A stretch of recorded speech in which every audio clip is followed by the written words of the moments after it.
for fuck's sake, 24-hour news cycle. All I want is to finally get around to my MechWarrior 5 fucking the dog reaction video, and every time I sit down to edit the damn thing, the roof on the world caves in. The latest tremor, you ask? Ding dong, the diddler's dead. Jeffrey Epstein, scourge of middle school parking lots everywhere, baron of the ball pit at Chuck E. Cheese, has shuffled off this mortal coil with nary a shadow of remotest suspicion as to foul play. Well, that's it, folks. God fucking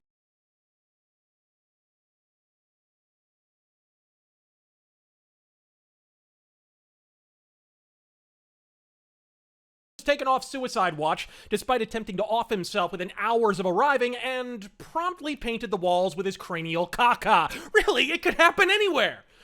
Except this particular prison, which has literally never had a prisoner and hero themselves after being on suicide watch in its entire history.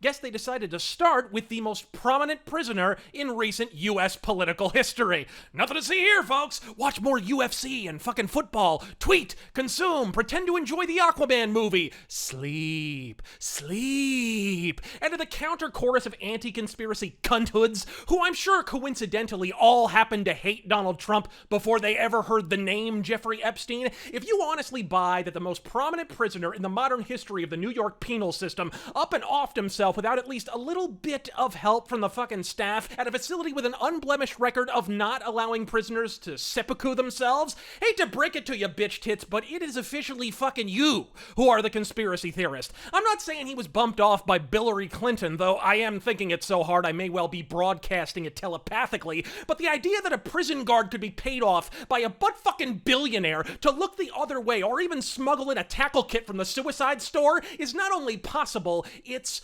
probable. Herman Goring's guard gave him a cyanide send-off after an evening of witty conversation. How much goodwill do you figure 1.5 bill would buy you? For those residing on Neptune for the last 5 months, Jeffrey Epstein had Whorefucker Island as a tax write-off for many a year, and most of the whores on said island weren't old enough to know what one was. His private plane, the so-called Lolita Express, hosted many a prominent pedophile from Bill Clinton, who rode the damn thing so much he could probably have flown the fucking plane, to Simpsons creator Matt Groening, who you'll recall publicly deleted the Michael Jackson episode of his show after a single viewing of the now discredited schlockumentary Leaving Neverland.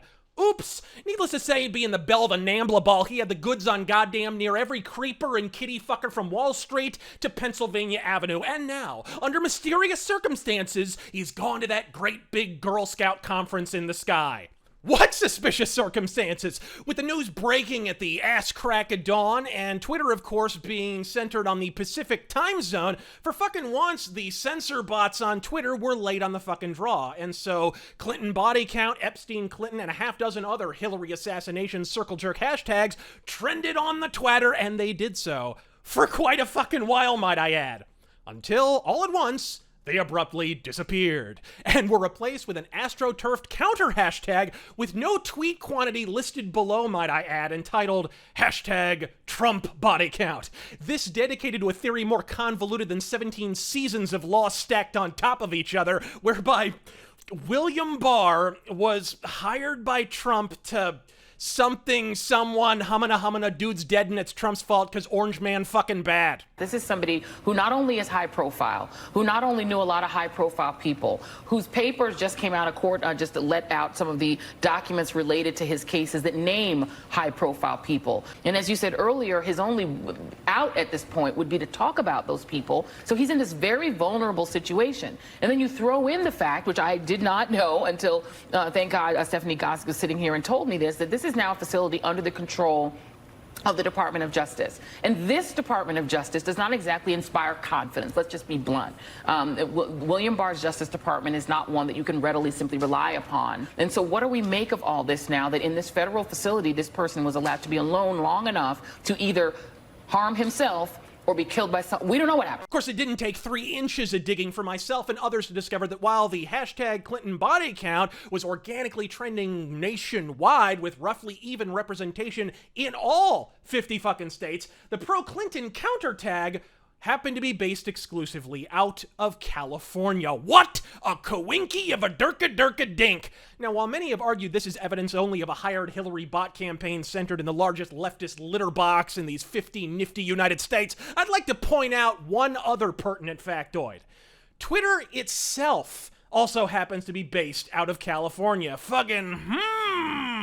Of course, as an obvious smokescreen for the past month or so, liberal outlets, and by that I mean virtually every outlet, have been giddily relaying the sordid tale of Donald Trump, Lolita Express conductor, based on the factual claim that he once rode on Epstein's plane, without bothering to specify that all the available evidence shows Donald Trump never actually rode the Lolita Express, nor did he land on Underage Island. On his way back from New York one evening, at Epstein's insistent behest, before the depths of his depravity were publicly known, to get back home to New York, he hitched a ride on one of the shitbag's smaller jets, one that couldn't accommodate a game of midget limbo, let alone a lap dance from Dora the Explorer. Also worth mentioning, Epstein appeared beshitted when the entire operation was uncovered back in 2007 or so, and as such, Trump banned the bastard from every Trump-owned property, and even handed over Epstein's residence to the authorities to forward their fucking investigation. Look, I'm not saying Trump is a saint. I wouldn't trust him with his hands untied in a convent, let alone a Victoria's Secret changing room, would you? But being led around by your blue pill boner ain't evidence of pedophilia, and neither is the wafer-thin Epstein-Trump connection here.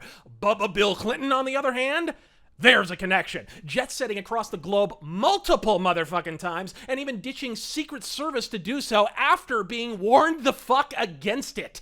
Yikes! Oh, did I mention William Barr, who's supposed to be Trump's willing assassin in this hallucinatory scenario, was one of the first people to call for a formal FBI investigation of the Epstein suicide, and opened a separate Inspector General inquest unilaterally, because that sort of upends a narrative or fucking 50. But honestly, even the Clinton narrative, hilarious though it may be, is reductive in the extreme. Any aging asshat with angina and a prostate the size of his money bin could have killed this cat to protect their preteen pounding peccadillos. Not to mention the likely possibility he simply paid one of the popos to help with his fucking pulse problem. Either way, I don't know about you, but I sleep of the fucking seraphim at the prospect of being forced to hand over my firearms to the same government responsible for guarding this kitty fiddlin' fucknob. If, after recording this rant, I happen to slip and fall in the bathtub onto a volley of 44 caliber bullets, I only ask you to remember me as twice as attractive and 20 IQ points smarter. I'm Razor Fist. God fucking speed.